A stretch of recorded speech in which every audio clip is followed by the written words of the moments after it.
Hey folks, Segasonicfan here, and I'm revisiting an old project. This is always kind of a fun confidence booster because you get to feel and experience how much you've grown when you visit old projects. In this case, I last worked on this system at least 5 years ago, and it's probably been more than that.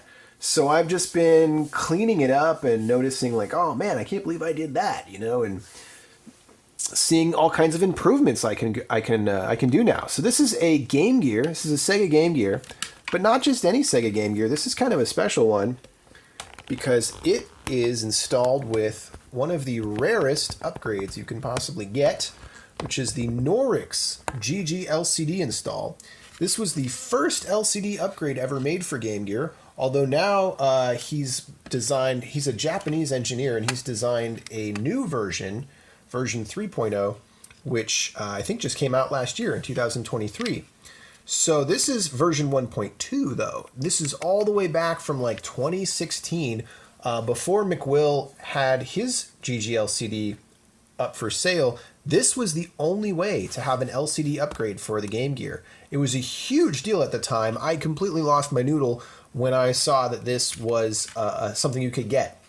And a very nice person from the SMS Power Forums, wonderful person, helped me do a wire transfer to Japan to get one of these. And this was in like 2015, 2016.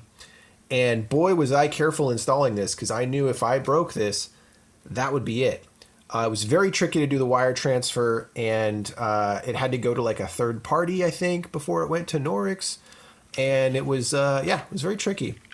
But here I am now, and taking a look back on this, really enjoying it. And actually, it's now kind of one of my favorite screens because it does something a little bit different, and that is it has a wider field of view. And you can see here I did kind of an amateur cutting of the bezel here, but that's kind of what you have to do to get the full screen width. So he used an integer scaling that actually took advantage of these like 240 by 320 screens, or they 320 by 240. And basically the integer scaling that he used doesn't enlarge the picture as much. And so you actually get, if I remember correctly, you get a little bit less sprite tearing or screen tearing, from the sync and stuff. And it's nice. He did a very good job with this. And I actually would prefer, to, make a new bezel or saw my bezel down a little bit and have a larger screen built into the Game Gear. That's kind of cool. So what are the upgrades? What are the things that it's missing? Well, it's not missing the 15 kilohertz RGB output or the VGA output. It does both of those, which is amazing. It's not missing the 2 ASIC or the single ASIC support. Totally does that, which is awesome. What it is missing is a brightness control. And that is something over time I just feel like I can't live without. I really want it for this board because, yeah, when you're just gaming at night and stuff, it's a creature comfort. Man, I don't know. I'm spoiled, I guess. So, yeah, it's got this lattice controller, this big CPLD thing, might be an FPGA, and then it's got your big VRAM chip here. This is probably a level shifter. It's also got a big LDO, a voltage regulator, that is not power efficient. So one thing I'm also thinking of doing to upgrade this is include this little guy, a little power efficient buck converter, which would save some battery power, save some battery life. That'd be nice. And you can see here I've already got a nice little Pico fuse. I've recapped everything really nicely. I went here and re-cleaned everything out and used some nice Amtech flux. And this unit's in really nice shape now, as you can see. I mean, I don't want to say it's like new, but it's darn nice. And so what I've done is I've used the instructions from the McWill LCD to remove the parts that go to this knob here, which is the contrast knob, you might remember from a stock Game Gear. But now it's completely disconnected. And so what McWill did is he used it very ingeniously as basically a voltage divider, an analog voltage divider, adjustable analog input to his CPLD, his FPGA, whatever he was using, the Xilinx chip, to adjust essentially a PWM output and change the brightness. And so I'm going to do the same thing here, except I'm going to use something like this. Maybe not this exact board, but maybe. It fits pretty well, actually. This is the AT Tiny 88, which I think I might be able to fit just right down there. We will see. I do like to keep this spot open for other upgrades. And it could fit over here, but I want to be careful of some interference or anything like that, because this is all the video processing. Anyway, this is a nice little basic microcontroller. It's only got 1 kilobyte of flash memory, so I've got to use it sparingly. But I'm not really trying to do that much. I'm mostly just trying to adjust the brightness. So I believe this supports at least 1 analog input. In fact, it does. Yeah, it supports a few analog inputs.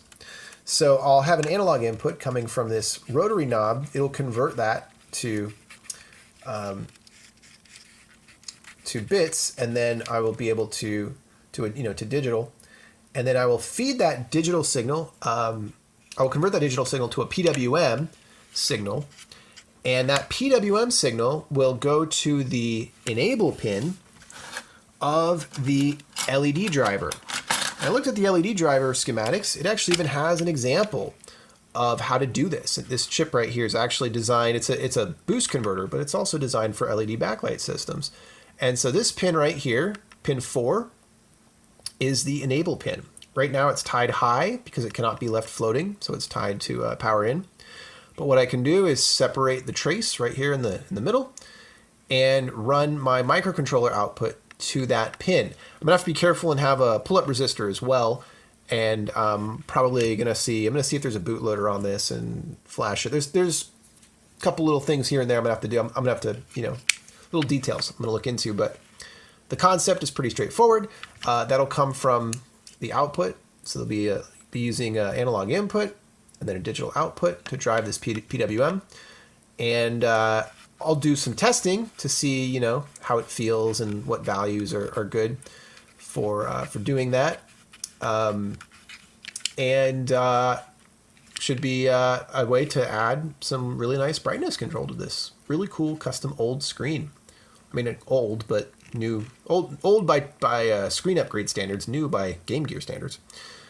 And yeah, I'm pretty excited for this. I think it's going to be a fun little project, and then I'll connect my RGB output pins long at last and put this thing back together. My problem is I always want to upgrade things. I always want to take them apart and upgrade them, and I never get to playing them. I want to play this one. This is a great system. And what else can I say about it? The one, and then of course, yeah, also looking into maybe doing this buck converter thing to save some battery juice. The one downside of this chip, as opposed to some alternatives, is it does drive the PWM frequency up to 500 hertz, so between 100 and 500 hertz, which means that it can potentially maybe interfere with some audio stuff, but I think it's going to be okay. I also did some research on the backlight itself, seeing if I could do change the voltage, like, kind of messing with the voltage divider output. But no, it's actually 6 white LEDs make up the backlight, and they have a forward voltage of 2.9 volts for a combined 17.6, if I did the math correctly on that, or 17.4 volts. So the minimum voltage of 17.4 volts has to be reached, or the LED backlight won't turn on at all because of the forward voltage of so many LEDs. So for that reason, you can't dim it with an analog voltage. Interesting. You have to do it with a PWM. So that's why I'm going to be doing stuff with a PWM.